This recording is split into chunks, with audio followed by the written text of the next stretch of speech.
Olá, tudo bem? Eu sou Maria Clara Leite e este é o nosso programa chegando na sua tela com muito conteúdo interessante e importante para o nosso dia a dia. É isso mesmo, hoje nós vamos falar sobre a importância da educação financeira dentro das escolas. Além disso, tem bate-papo sobre o ato de fazer o bem sem olhar a quem. É isso mesmo, vamos falar também sobre gentileza hoje aqui no nosso programa que já está no ar.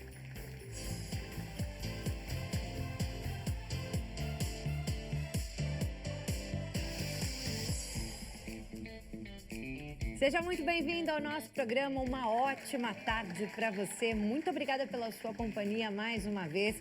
Nessa semana que está começando, muito obrigada, que Deus abençoe a sua semana. Lembrando que você pode acompanhar o nosso programa também lá no site da HIT, hittv.com.br.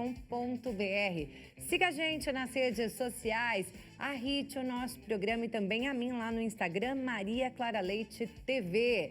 E você pode, é claro, participar do nosso programa com as suas perguntas, sugestões de pauta. Tem alguma dúvida sobre os nossos temas do dia?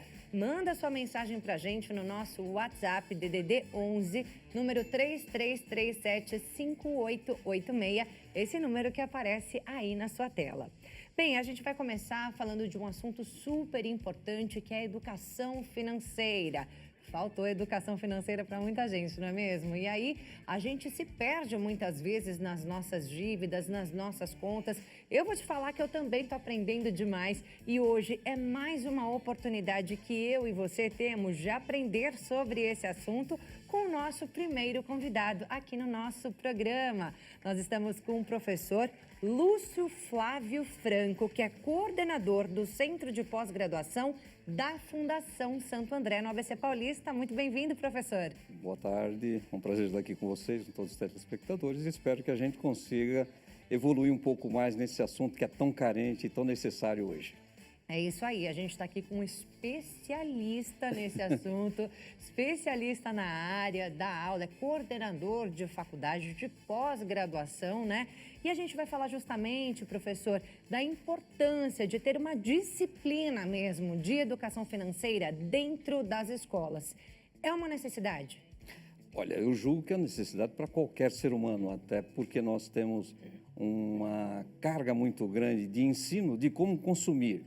E daí a gente precisa aprender que para consumir eu preciso ter e para ter eu preciso ganhar. E aí a gente não ensina isso se a gente não souber coordenar esses dois momentos.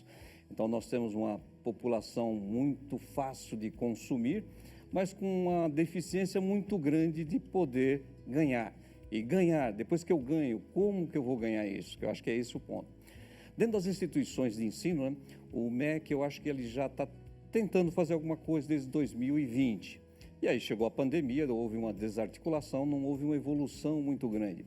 Mas dentro das escolas, de uma forma geral, eles já colocaram algumas diretrizes e querem que isso faça parte do currículo realmente do ensino fundamental 1 e 2 e do médio. Eu tenho aqui até um número, né, professor? São 500 mil professores que estão sendo capacitados, né, em educação financeira, que é para atender aí, inicialmente um volume de 25 milhões de alunos do ensino fundamental e médio em todo o país, num período de 3 anos. Acho que é pouco, isso, né? Vai acabar estendendo um pouquinho. Eu acho que é um processo evolutivo, Maria Clara. Quando nós falamos em finanças, nós vamos consumir a vida inteira, nós vamos ganhar, nós vamos ter recursos a vida inteira. Então, acho que é pouca informação. E a ideia não é que isso fique restrito apenas aos primeiros, aos ciclos básicos de ensinamento, não. Eu até entendo que esse processo deveria ser depois mais evoluído dentro das universidades e, por que não falar, até para adultos, que é muito difícil compartilhar dentro das famílias quando você não tem essa informação. Então, só um dado que nós temos, aproximadamente 72% das famílias brasileiras estavam endividadas. Ou seja, é muito difícil ensinar alguma coisa em que eu não sei, que eu não consegui fazer o processo. E o MEC quer capacitar esses professores, que eu acho que é mais do que justo, já colocou um período para poder trazer essas informações, mas eu creio que ainda seja pouco. Por quê? Porque, na verdade, você capacitou um professor para a área de conhecimento de matemática, de ciência, de geografia, mas não capacitou ele na vida para essa ciência, que seria de finanças, porque é um processo evolutivo. Então, muitas vezes, ele sabe bem o domínio da ciência, mas não sabe o domínio da finança. Então, para ele, teria que ser um processo, acho que mais duradouro.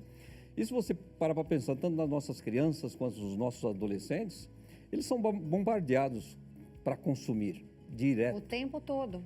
Todo o tempo. Aí você Principalmente com a internet, né, professor? Sim, sim. Se você pegar qualquer criança que tem acesso a um smartphone, ela sabe consumir fácil. Qual a grande dificuldade? Ela não recebeu ou não recebe a mesma carga de informação. Qual o tempo necessário que ela precisaria para ganhar o recurso para poder consumir?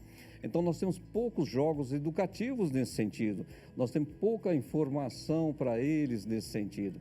E eu acho que nós deveríamos estimular mais isso dentro das escolas, ou seja, não só dentro da disciplina finanças, mas de uma forma transversal. Isso ocorre na vida da gente naturalmente, seja para consumir uma roupa, seja para consumir um produto, seja para ir a um restaurante, seja para beber um refrigerante. Só tomando como exemplo, eu tenho um filho pequeno e ela consome na cantina da instituição. E é difícil para a gente falar para ela que para ganhar X, quanto tempo você precisa? Então, você precisa educar. Isso é um processo que a gente tem que dar continuidade. Isso é uma coisa que a gente precisa começar a aprender ali em casa, né? É uma educação que começa de casa. Sim. Mas aí você acredita que seja necessário manter essa disciplina mesmo, educação financeira nas escolas, desde o ensino infantil até o último ano do médio, pelo menos? Sim, eu acho que sim. A sociedade, de uma forma geral, ela está em constante mudança. Hoje, quando nós falamos do consumo através da internet, se nós pegássemos há 10, 15 anos atrás, nós não daríamos isso como certo. Hoje a gente sabe que a internet ela leva as informações a todos os lugares. O Brasil é um país continental, então nós temos lugares que são extremamente ricos e temos lugares extremamente pobres. Mas a internet democratiza esse processo e deve ser muito frustrante para o jovem que olha o seu consumo lá do seu local e não consegue se equiparar ao dos grandes centros, aqui no Brasil mesmo. E a internet não só coloca o Brasil, ela coloca o mundo na mão das pessoas. E, de repente, você está lá no sertão de alguma cidade do Brasil e olha que lá você não tem perspectiva nenhuma. O seu consumo lá é limitado. Então, vai fazer com que o jovem queira fazer outra coisa. Agora, sem informação e sem conhecimento, o que ele vai fazer? Pois é. A opção dele, o que tem? É muito pequena. E o que nós temos hoje dentro da internet precisa de um processo de apuração mais adequado, porque a internet tem de tudo. Está cheio de coisas boas, está cheio de coisas ruins. E quando você não tem conhecimento, a facilidade de você não optar por uma coisa boa é muito grande, de você ser enganado é muito grande, de optar por fake news muito grande. Então é por isso que a educação ajuda a fazer essa separação. E eu creio que não é só na base com crianças e adolescentes, não. Nós temos muitos adultos, e até porque não falar pessoas que chegam à terceira idade, que não foram educadas e não receberam essa informação. Nós temos muitas pessoas que vivem com as suas aposentadorias, que elas precisariam ser educadas também. Por que não? A educação não tem idade. Eu acho que o ser humano ele pode ter uma diminuição da capacidade de receber essas informações, mas ele precisaria receber a informação a vida inteira. É isso, mas o que a gente tem é agora, né, professor? Essa possibilidade da implantação da educação financeira dentro das escolas, agora para as crianças levarem até, muitas vezes, esse ensinamento para dentro de casa, para os pais que não tiveram, para os avós que não tiveram. Sim. Essa eu acho que eu vejo a grande vantagem. Quando você investe, principalmente na faixa mais baixa, você está garantindo que o futuro vai ter pelo menos alguma informação. Nós, infelizmente, não tivemos esse privilégio. Eu não recebi essa informação, eu tive que aprender no dia a dia. E é muito ruim quando você tem que aprender por experiências próprias. Você não viu nenhuma teoria, ninguém te explicou nada. Então, quando nós vemos hoje os jovens que estão recebendo essas informações, eu creio que vão gerar frutos bons. a partir do momento que nós não tenhamos nenhum hoje. Aí quando você pega 25 milhões de crianças recebendo essa informação, você fala, ó, de alguma forma vai frutificar um processo bom para a gente. E aí nós esperamos que com o tempo, quando eles forem para as faculdades, eles já apareçam de uma forma diferente. Eu acho que essa preocupação não é só uma preocupação do Brasil. Se você for pesquisar um pouquinho mais, você vai verificar que na Europa, de uma forma geral, pelo fato deles terem um poder aquisitivo já diferente, eles já privilegiam com mais informações. Aí chega numa fase adulta, um adulto já um pouco mais consciente do consumo. Não é só consumir por consumir, é simplesmente ele saber que tipo de padrão de vida eu quero levar, aonde eu vou poder morar, aonde eu vou poder estudar, porque eu ganho X. E infelizmente eu acho que só o processo educativo com essas crianças é que vai poder gerar esses fatos positivos para a gente. Lembrando a você que está em casa, tem alguma dúvida sobre educação financeira? Quer mandar sua pergunta para a gente? DDD 11, número 3337-5886, é o número do nosso WhatsApp para que você possa participar aqui do nosso programa. Professor, antes de chegar à escola, como eu disse, né, a educação financeira ela deve começar dentro de casa, sim. E assim que a criança começa ali, como você mesmo disse antes, o seu processo de cognição, né? Então, eu queria que você já deixasse aqui uma dica para os pais. E eu queria entender, por exemplo, mesada. Seria uma boa maneira aí de começar a aplicar uma forma aí de educação financeira dentro de casa, ainda antes de chegar ali na escola, ou não? Para que a criança consiga entender a dificuldade de receber aquele dinheiro, de poupar aquele dinheiro na hora de comprar alguma coisa, quando ela quer comprar alguma coisa, é importante poupar aquele dinheiro. Esse ensinamento a gente já consegue começar dentro de casa? Eu entendo que todo esforço ele vai trazer resultados positivos. Quer seja com uma mesada, quer seja você valorizando, pedindo para ela fazer pequenas coisas dentro de casa. Olha, se papai sai de casa para ir trabalhar, a mamãe sai de casa para ir trabalhar para ganhar recurso, justo que você receba a sua mesada, mas que você cuide do seu animalzinho, que você alimente, esse vai ser o seu trabalho. Que você entenda quando você vai para a escola que você está trabalhando, que você entenda que cuidar das plantas aqui de dentro de casa é uma maneira de retribuir.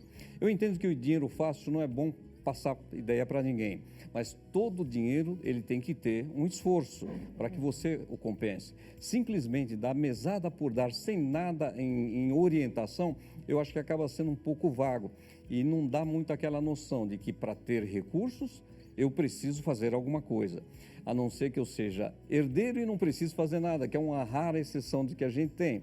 Mas todos nós, para ganharmos algum recurso, nós precisamos dispendiar algum tipo de trabalho, quer seja intelectual, quer seja físico, mas o trabalho precisa existir. A contrapartida dessa remuneração. E a educação dentro de casa, como a gente não dispõe de muitos mecanismos, nós pais mesmos temos que orientá-lo. Para ganhar a sua mesada de 50, de 100 reais, você vai ter que cuidar do seu animalzinho direitinho o mês inteiro. Vai ter que fazer essa atividade lá no jardim, vai ter que colocar água. Ou seja, pequenas atividades para ele entender que para o ganho eu preciso me esforçar de alguma maneira para poder ter esse retorno. E eu creio que também nós precisamos de mais jogos. É muito fácil quando a gente entra dentro da internet, tem jogo para tudo quanto que é tipo de argumentação. E por que não começar a desenvolver mais mecanismos que volte a educar a criança? Antigamente, muito antigamente, tinha um banco imobiliário. Ainda tem. Mas não da forma como que eles veem hoje os games. Os games são extremamente ágeis, espertos, bons. E tem também o jogo da vida, né? Lá em casa a gente tem. Então, acho que com a criança com esse. E você precisa desenvolver mecanismos que torne atrativo e que a criança entenda que eu preciso entender de finanças da mesma forma em que eu preciso entender de andar de skate, de andar de bicicleta. Ou seja, faz parte do ser humano entender esse processo. E cabe aos pais os primeiros passos dentro disso. E eu creio que a escola nunca vai se substituir essa orientação e essa educação da família.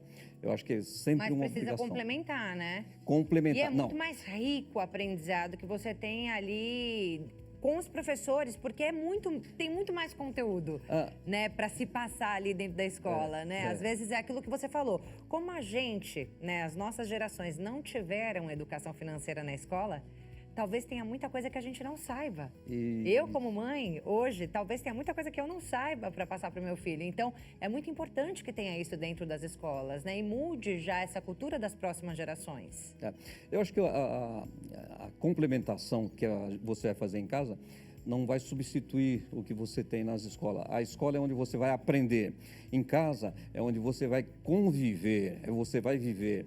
E é interessante para que o pai e a mãe conscientize os filhos também que para você ir a um bom restaurante existe um custo, não existe nada de graça. Para que você vá viajar para algum local, aquilo custa, é dispendioso. O papai precisa ficar mais tempo fora de casa, a mamãe precisa ficar mais tempo fora de casa para que nós possamos viajar.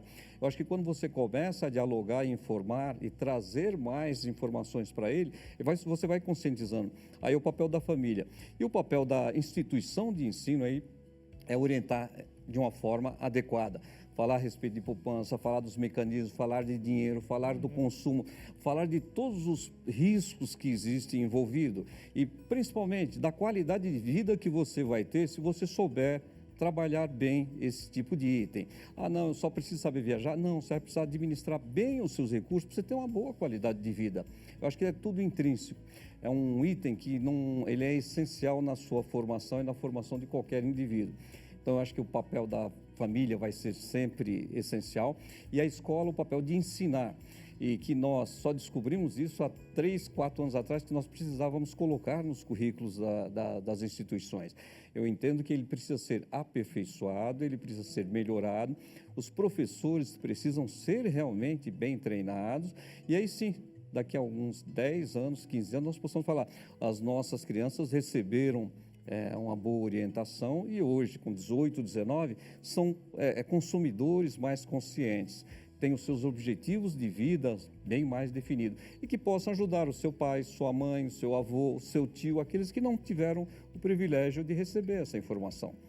Que hoje... Consumidores mais conscientes que aprenderam, né? O que é necessário, o que é supérfluo, né? Evitaram consumos desnecessários, né? E o que a gente presencia hoje nas redes sociais e todos os meios de comunicação é um incentivo muito grande ao consumo e que eu não vejo errado. O único problema é você não explicar como que eu faço para consumir. E aí nós percebemos jovens ávidos de querer consumir as grandes marcas, quer seja de roupas, quer seja de aparelhos eletrônicos, e às vezes frustrados por verificar que ele não consegue ter aquilo. Então, por quê? Porque ele não recebeu a informação que para ter aquilo ele precisaria trabalhar 5 vezes mais. E essa conscientização só vem quando você passa lá da escola para cá, quando você passa da família para cá, que você chega na fase adulta, na fase de faculdade, com um adolescente, um adulto mais consciente, que ele sabe o quanto custa. Porque o investimento que ele vai fazer na universidade durante 4 anos, 5 anos, ele vai esperar depois uma expectativa de retorno e vai gerar uma frustração muito grande se esse jovem não conseguir ir ao mercado e não conseguir trabalhar essa parte de finanças também. Professor, eu vejo hoje em dia que muita gente só vai entender o grande problema dos juros quando já está vivenciando esse problema, né? Então, seriam assim, os juros do cartão de crédito, os juros do cheque especial, os juros dos financiamentos da vida e de imobiliários, de automóveis, enfim. Eu acho que isso primordialmente seria algo que a gente deveria aprender sim na escola. Eu acho que não, cartão de crédito é muito simples de aprender. Né? Você dá um cartão na mão de uma criança, de um adolescente, ele sabe que aquilo é para consumir, ficou fácil. Agora, quanto está embutido ali atrás, para consumir aqui, existe um custo. Aí você tem que falar para ele, o que é custo? Eu não quero nem saber o que é custo. Não. Se você não souber, você não vai gastar. Você só pode gastar aquilo que você tem. Ou seja, como que eu faço para não gastar mais do que eu não tenho? Quando eu te falei que 72% das famílias estavam endividadas, é um problema muito sério, não só para as crianças, para os adultos também. E você tem hoje uma quantidade muito grande de pessoas endividadas. Não que elas tenham má fé, não que elas sejam... É falta de informação realmente, elas não foram preparadas. E se deparam com a situação que precisam resolver. Aí não sabem discutir juros, não sabem discutir prazo, não sabem negociar, e aí você tem a pessoa um monte de limitações, em função de quê? Não ter recebido isso. que para que eu peça dinheiro emprestado, eu pago alguma coisa para alguém. As instituições financeiras não fazem nada de graça. Não existe nada de graça. Tudo tem uma remuneração. E aí, quando a gente começa a explicar que para você ter um ganho, você precisa ter um custo, aí começa a pesar. Para você ganhar, você precisa trabalhar, começa a pesar. E eu acho que é essa educação, essa conversa, esse diálogo e esse ensinamento que eu acho que os pais, a família precisa prestar mais atenção e as instituições de ensino precisam estar preocupadas em ensinar realmente, para ter adultos mais conscientes, para ter profissionais. E não é só referente a quem deve, quem ganha pouco, não. A falta de educação financeira faz com que excelentes profissionais que ganhem muito bem fiquem endividados. E é um problema sério. O fato de você ganhar 10 mil, 5 mil reais não significa que você está livre de estar endividado. Como você ganha 50, 60 mil, você vai ficar endividado também se você não tiver uma educação, tanto na tua atividade quanto na tua vida. Eu conheço pessoas que ganham muito bem, 40, 50, 60 mil e têm dificuldades de administrar. Pois é. E vivem pedindo dinheiro emprestado. Quando você pede dinheiro emprestado, você tem que pagar juros. E esses juros levam parte da tua renda. Professor, a gente tem pouquinho tempo agora para o final, voa o tempo aqui no nosso programa. Eu só queria que você deixasse uma mensagem também, falando um pouco de investimento, né? Porque hoje em dia a gente vê muitas pessoas falando sobre investimento, tem cursos por aí, né? Querendo ensinar a investir. Essa seria uma outra parte aí que deveria entrar também na educação financeira nas escolas? Eu entendo que toda orientação para a parte financeira, ela é essencial. O investir é excelente, mas nós só podemos pensar em investir quando nós sabemos quanto nós gastamos e quanto sobrou. Essa minha sobra que eu tenho que pensar em investir. Não adianta eu pensar em investir os 100% que eu ganho, porque eu tenho a minha manutenção. Aí eu preciso retirar a minha manutenção. O que sobra eu posso pensar em investir. E hoje, quando a gente fala em investimento, existem N aplicativos, N situações para que eu possa investir. Existem pessoas especializadas. Eu não aconselho ninguém a fazer investimentos sem alguma orientação. Hoje procure, e não procure procure vários, até você tomar a decisão. Não empregue seu dinheiro, seu rico dinheirinho a qualquer investidor. Tenha uma preocupação grande, porque você deve saber o quanto foi difícil ganhar. E para ele sumir, basta você fazer uma aplicação errônea. De qualquer maneira, é sempre importante poupar, né? Poupar demais, sempre, sempre, sempre. Porque a gente vai precisar no futuro, né? Com certeza. Sim, para ter uma qualidade de vida boa. Professor Lúcio Flávio Franco, coordenador do Centro de Pós-Graduação da Fundação Santo André, muito obrigada pela sua presença aqui no nosso programa, informações valiosíssimas que trouxe aqui pra gente. E a gente fica aqui, né, professor, na torcida para que a educação financeira entre com tudo em todas as escolas do Brasil. Vamos torcer, é isso aí. Vou deixar aqui o Instagram da Fundação Santo André, okay, isso? @FSA, de Fundação Santo André.oficial, e o site também, fsa.br. Isso, nós estamos lá, quem quiser nos procurar, temos o curso de pós-graduação em finanças também, e em várias outras áreas, em marketing, em operacional, em liderança, nós estamos lá na pós-graduação e vários cursos também na nossa graduação. Tá ótimo, okay? Obrigada, viu? Foi um prazer te conhecer. Muito obrigado a você, muito obrigado a todos. Até uma próxima. Bem, agora o nosso programa vai a um breve intervalo, mas já nós voltamos falando de gentileza aqui no nosso programa. Aquele ato de fazer o bem sem olhar a quem. Bora aprender juntos? É já, hein? Não sai daí não.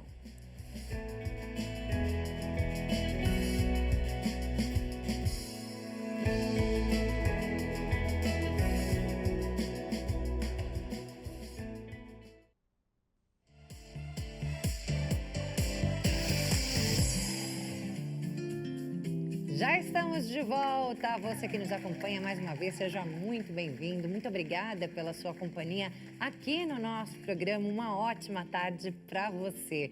A gente já aprendeu bastante sobre educação financeira aqui no nosso programa. A gente estava falando sobre a importância dessa disciplina dentro das escolas para mudar aí um pouquinho a situação do nosso país, né? Mais de 70% das famílias estão endividadas. Então, realmente, a gente percebe que isso é o quê?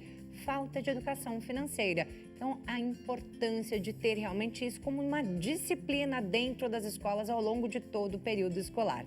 Agora a gente muda de assunto, vamos falar sobre gentileza, aquele ato de fazer o bem sem olhar a quem e como isso é importante e quanto faz bem para aquele que recebe, mas muito mais para aquele que pratica a gentileza. Quem fala sobre isso é justamente o Senhor Gentileza, é assim que ele é conhecido, escritor e palestrante. Está aqui com a gente o Luiz Thiago.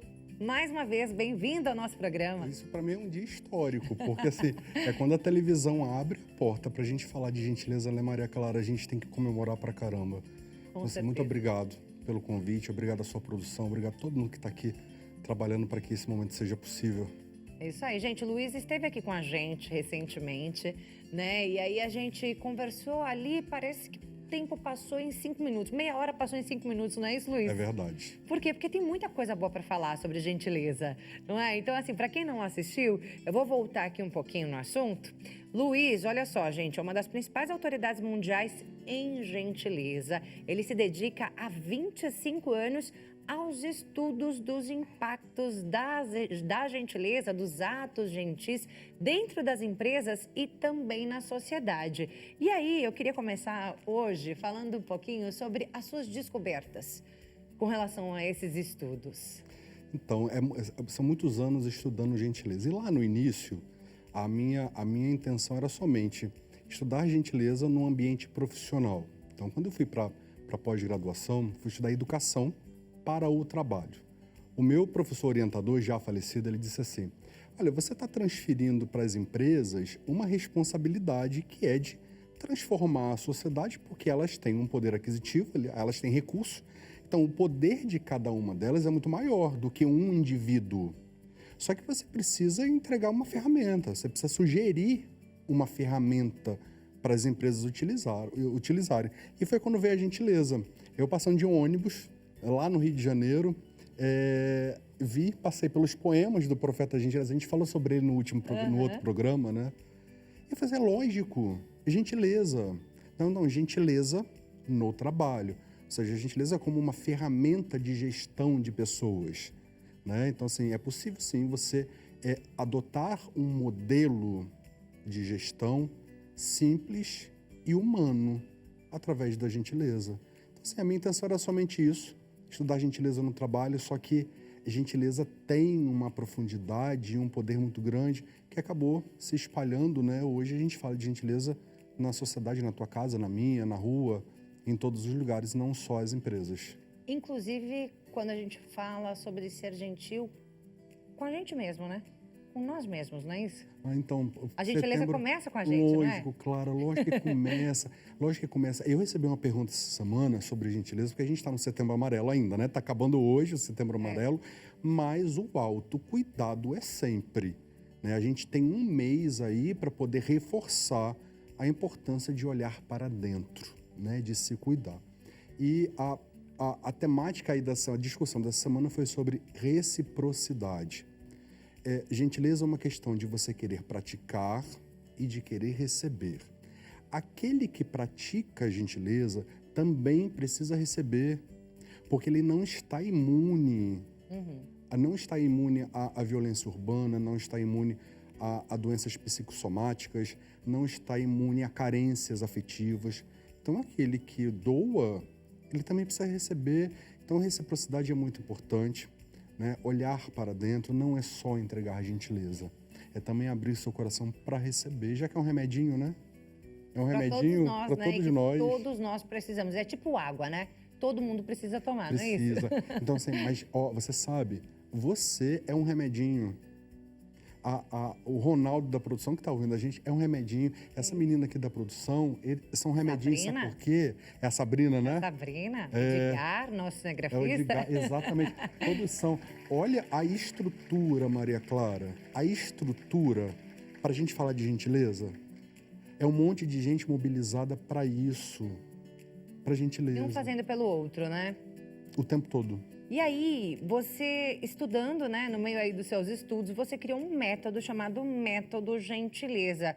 Explica pra gente o que é isso, Luiz? Sim, na verdade, o método gentileza é um nome corporativo, vamos dizer assim, para que o mercado, principalmente os profissionais de recursos humanos, tivessem uma referência. Então, sabe, existe uma ferramenta que pode ser aplicada na empresa, né, através da gentileza, já que é um predicado tão escasso no dia a dia.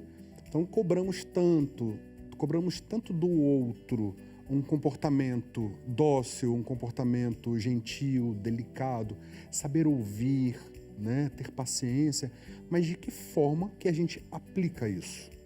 De que forma que isso pode ser possível sem a gente depender de técnicas, sem a gente depender de imposição? Porque se eu adoto um programa na minha empresa que torna compulsório um comportamento gentil, não é gentil. Eu posso pedir que você seja gentil, mas eu não posso exigir que você seja.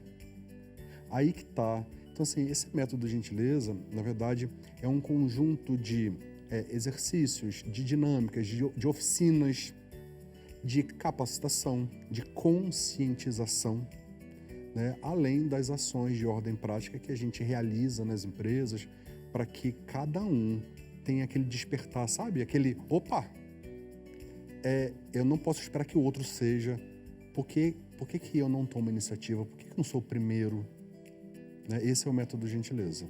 Muito bacana, né? E aí você também faz parte, né? E criou aí, né? A Rede Mundial de Gentileza, né? Do método de gentileza, ali dentro das empresas, nasce essa Rede Mundial de Gentileza, que hoje tem colaboradores pelo mundo todo, é isso? São 27 países. 27 Exatamente. países. Essa construção que você fez, ela está corretíssima.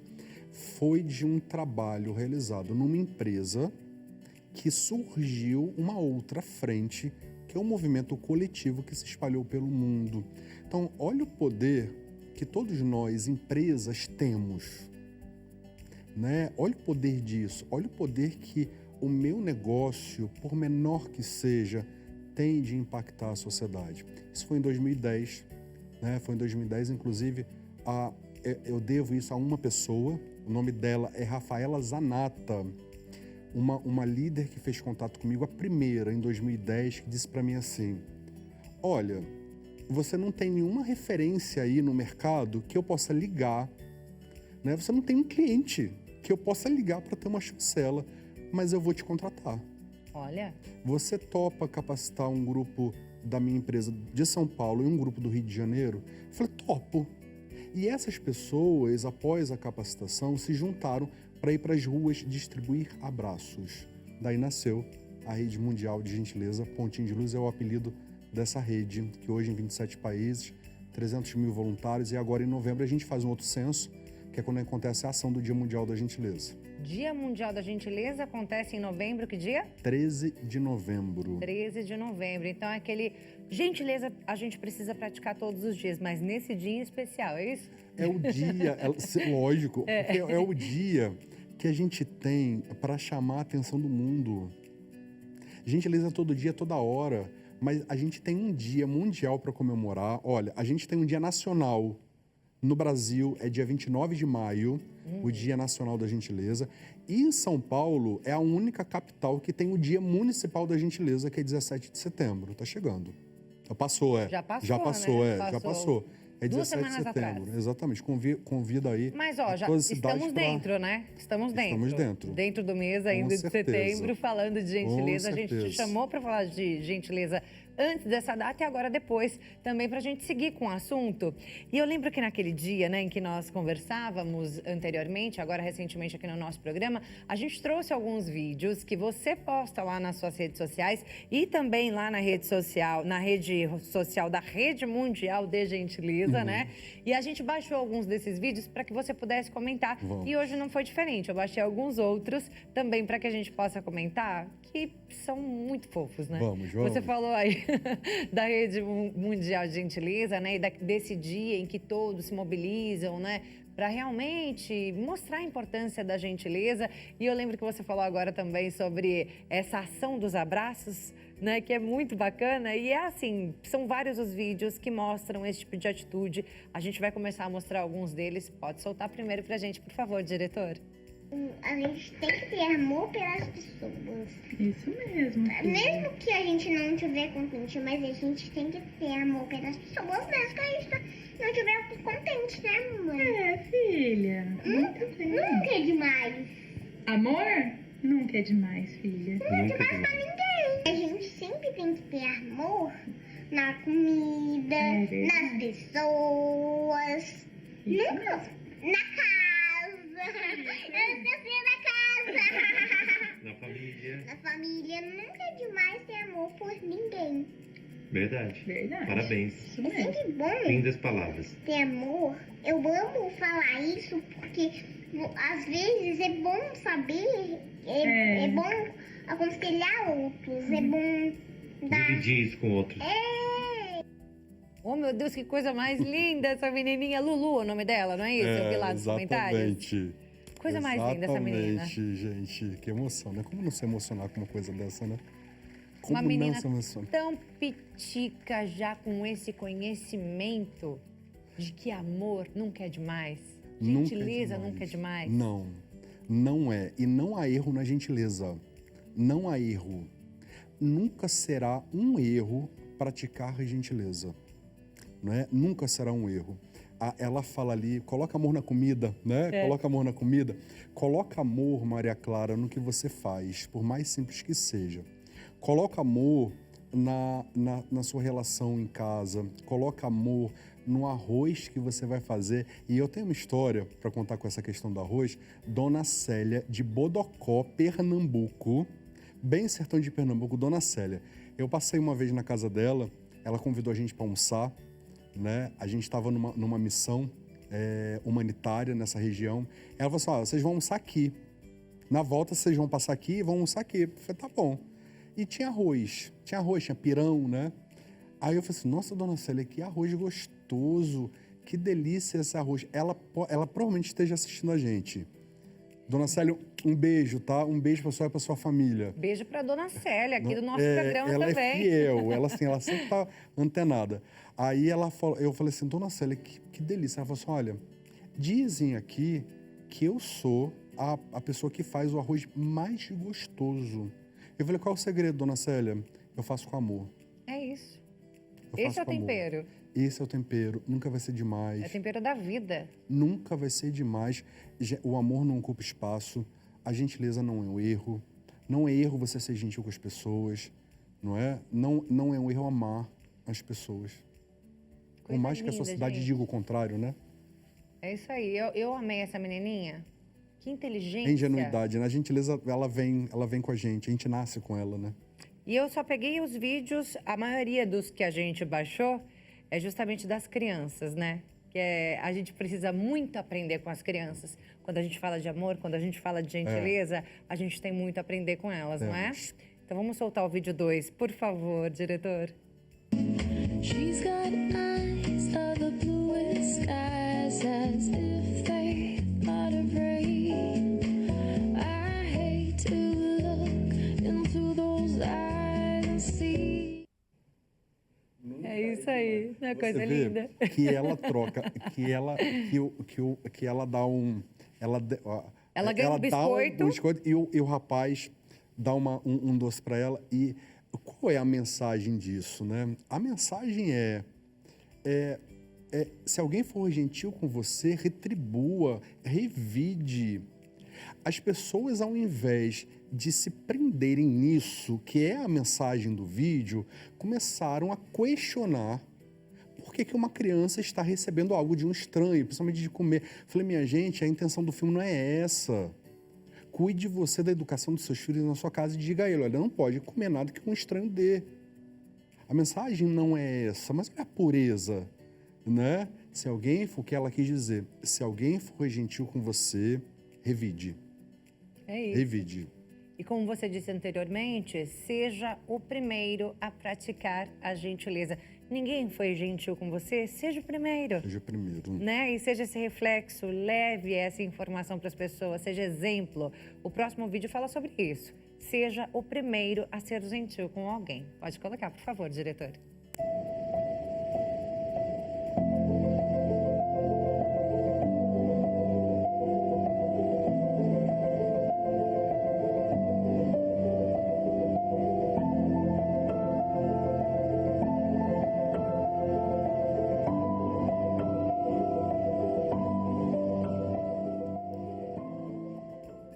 Ainda tem um beijinho no final.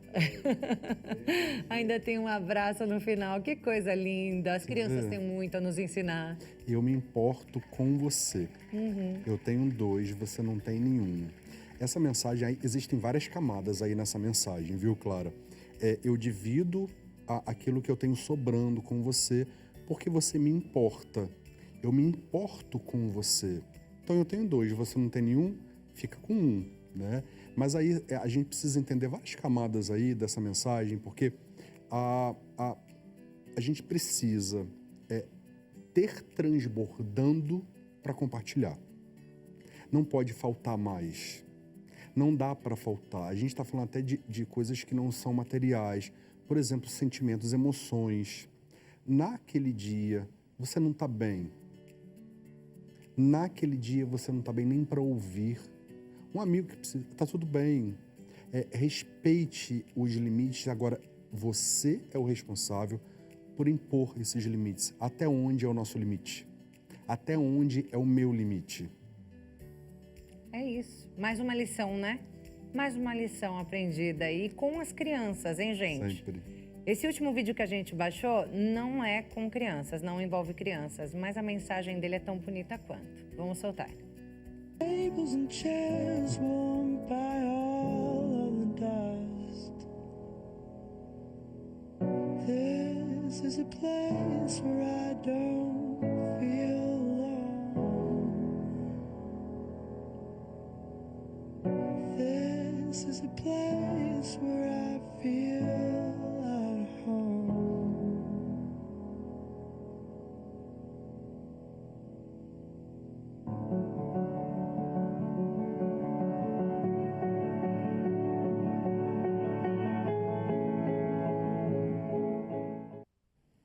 É emocionante, né? É uma atitude ali, gente, que às vezes realmente salva a vida de alguém, né, Luiz? A minha também. A sua também? A minha também. Você vê o poder que a gente tem de ser emocional ao ver um vídeo desse?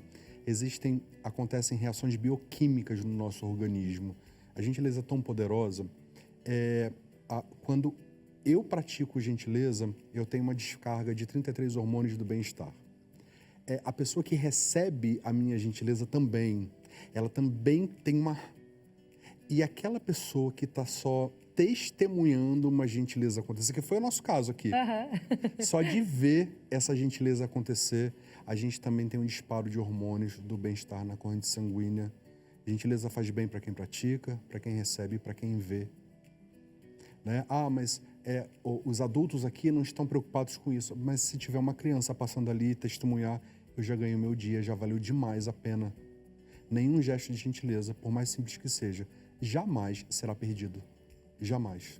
Com certeza. Alguém vai observar e vai replicar. E essa é a ideia, né? Essa é a ideia. E pode ajudar a resolver ou a minimizar aquela dor que você está sentindo e que não contou para ninguém. Exatamente. E olha só, como transformou o dia dessa pessoa, né? Esse pequeno ato de gentileza. E são muito pequenos mesmo os atos que a gente precisa praticar para já fazer o bem sem olhar a quem, né? Vamos falar mais um pouquinho sobre esses atos, Luiz? Começando de um simples sorriso. Um sorriso que pode ser convertido numa gentileza. O que é gentileza, Clara? Gentileza é quando você não espera nada em troca e quando você faz com a intenção de beneficiar o outro. Quando você faz genuinamente, com emoção, com sentimento bom. Então, o meu sorriso pode ser uma gentileza, sim. O meu bom dia, quando eu chego no trabalho, né? Bom dia, bom dia, bom dia. Ele pode deixar de ser um protocolo, né? E coletivo, para ser uma gentileza. É quando eu não espero que você retribua. mas aqui dentro eu realmente desejo que o seu dia seja bom. Isso é uma gentileza. Quando eu paro na faixa do pedestre, né, por mais que eu esteja cumprindo a lei, né, mas quando eu paro graciosamente, ingenuamente, despretensiosamente na faixa de pedestre, quando eu me levanto para oferecer um lugar no transporte público a quem quer que seja, todos os lugares são prioritários. A minha avó dizia assim: ofereça um lugar para qualquer mulher, para qualquer uma. Ela pode estar sentindo dor e você não vai saber, porque ela não vai falar. Então ofereça. Sábia a sua avó, hein, menino? Minha referência de amor. Sábia. Minha maior referência de amor nesse mundo. É isso aí.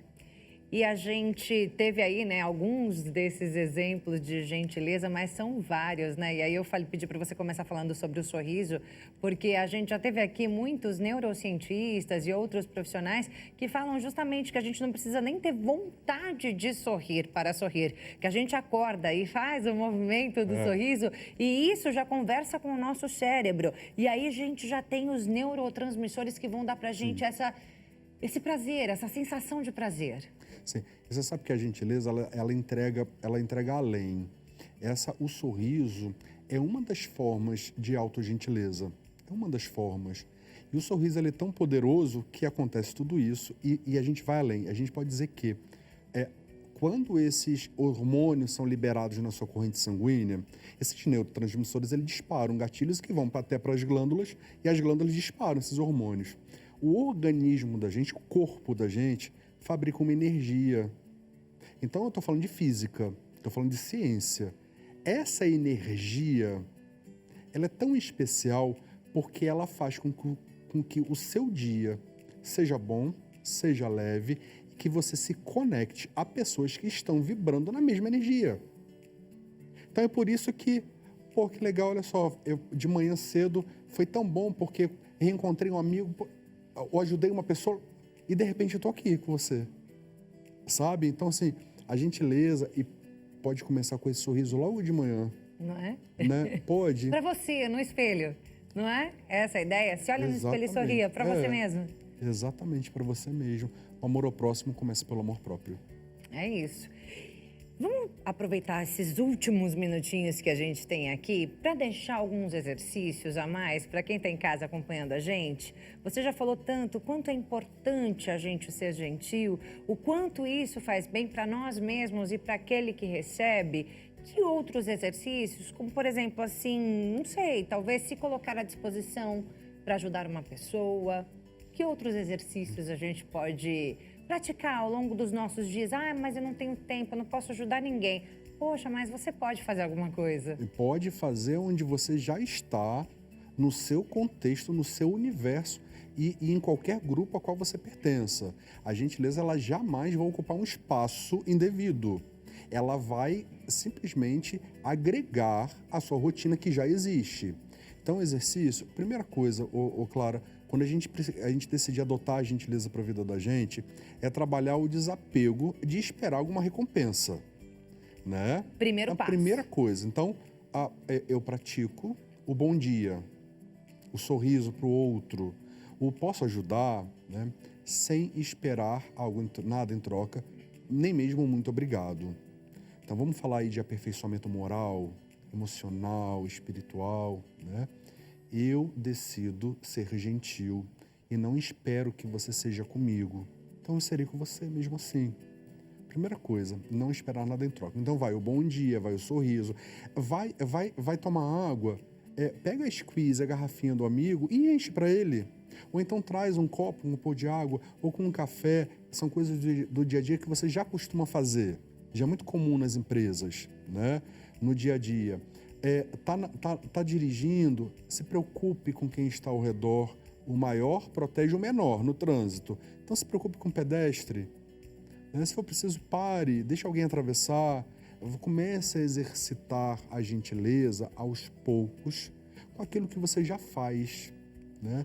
Mas sem esperar nada em troca e faça realmente com intenção de que o outro se beneficie, deseje o melhor para o outro. praticar a gratidão também seria aí um caminho. Sem dúvida nenhuma. Há uma profundidade no que você falou aí, porque a lei da gratidão é uma das 9 leis gerais da gentileza, dos 9 princípios.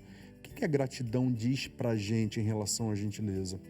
Que não devemos esperar o reconhecimento do outro por um gesto que eu tenha praticado.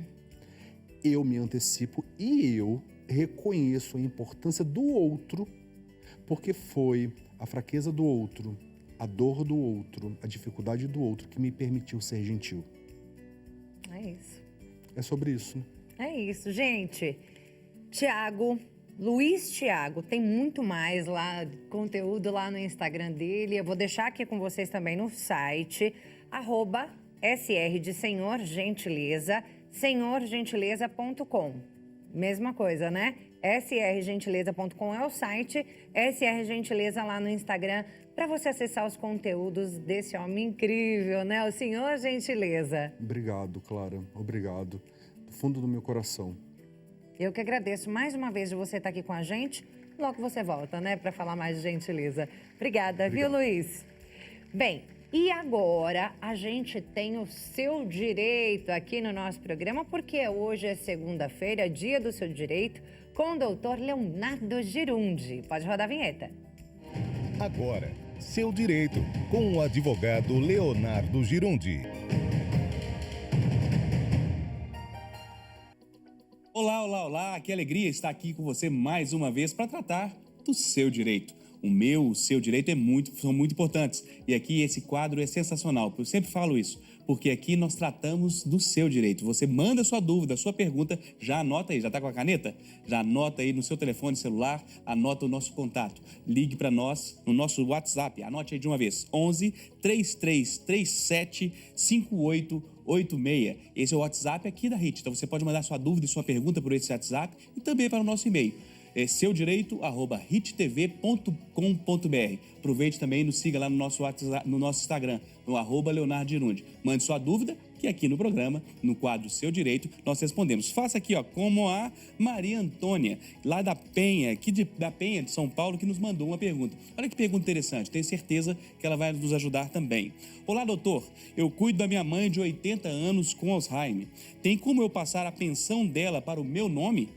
Não trabalho e cuido dela 24 horas. Obrigada, Maria Antônia, na Penha de São Paulo. Muito interessante essa pergunta, por alguns aspectos. Primeiro que aqui nós estamos falando da pensão previdenciária. É comum termos dúvida quando falamos de pensão, porque ela pode ser pensão previdenciária ou pensão alimentícia. Então são dois aspectos diferentes. Um é quando a pessoa se divorcia e recebe ali do ex-marido ou a ex-esposa paga a pensão alimentícia.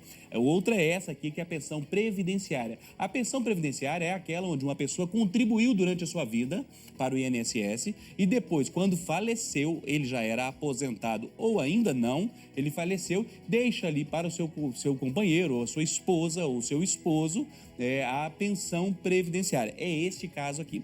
Se a pessoa tem 80 anos e tem Alzheimer, por exemplo, ela precisa sempre de alguém para ajudá-la. Então, existe um aspecto importante disso. A resposta para essa pergunta da nossa telespectadora é não. Não é possível passar a pensão da sua mãe para você, a não ser com o falecimento dela. Quando a mãe falece e você tem menos de 21 anos, você poderia receber, ok? Mas se você tem mais de 21 anos, você não receberia essa pensão. Primeiro aspecto é esse. O segundo aspecto é, se ela tem uma doença, uma enfermidade ali, ou algo que limita o seu dia a dia, ela não consegue fazer as coisas básicas do dia a dia, você pode pedir um aumento de 25% da pensão. Isso é permitido, tem uma lei já que fala sobre isso, já tem um bom tempo, porque essa pessoa precisa de alguém em tempo integral ajudando. Então pode ter um aumento no valor desta pensão que vai beneficiar com certeza a sua família e a sua casa, ok? Fique ligado, aqui nós tratamos do seu direito. Até breve, um abraço, tchau, tchau. Seu direito, com o advogado Leonardo Girundi.